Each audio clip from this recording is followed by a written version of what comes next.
করলি? আমি ৮০০,০০০ বছর এখানে ছিলাম, কি শান্তিতে ছিলাম। তুই আমাকে এখানে কেন বের করলি? বাবা বাবা আমার ভুল বল, হয়ে গেছে তোর বাবা। তিনটা ইচ্ছা বল, বাবা আমি আমার এখন ভুল হয়ে পূরণ গেছে, আমি তো করবো। বুঝতে পারি নাই বাবা। ঠিক আছে বল, তোর তিনটা খায়েশ বল, আমি পূরণ করবো। আর তোর এলাকাবাসী জানিয়ে দে, মাটি বাবা এসে গিয়েছে। মাটি বাবার জয়।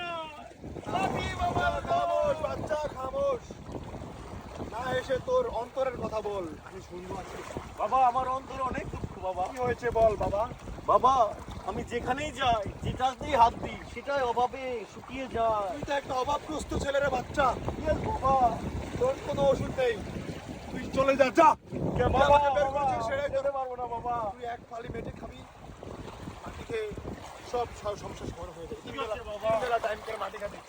বাবা বাবা আমার জীবনে অনেক সমস্যা বাবা, আমি ভালো আছি। বাবা আমার বউ ভালোবাসে না আমাকে। বাবাকে ধরে বাবা নাবালক বেয়াদব। বাবা সরি বাবা, আমাকে বাবা কিছু করো বাবা। কি আমি হয়েছে বল বাচ্চা। বাবা আমি ঋণগ্রস্ত বাবা, আমার জীবনে সুখ শান্তি বাবা কিচ্ছু নাই বাবা। তোর কি বউ আদৌ আছে না গিয়েছে? বউ আছে, বউ ভালোবাসে না। বউ ভালোবাসে না? আমি আরেকটা বিয়ে করতে চাই বাবা। তুই তো বাবা ক্যারেক্টারলেস রে বাবা, তোর কোনো ওষুধ নাই রে বাবা। বাবা একটু মাটি ভরা দাও না বাবা আমাকে। আমি মাটি ভরা তোকে দিতে পারবো না বাবা। তুই, বাবা তুমি দাও না বাবা, আমার অবস্থা ভালো না বাবা। আমার কল এসে পড়েছে, আমি চলে যাই। বাবা তুমি কিছু করো বাবা। বাবা এ বাবা, বাবা দাঁড়াও।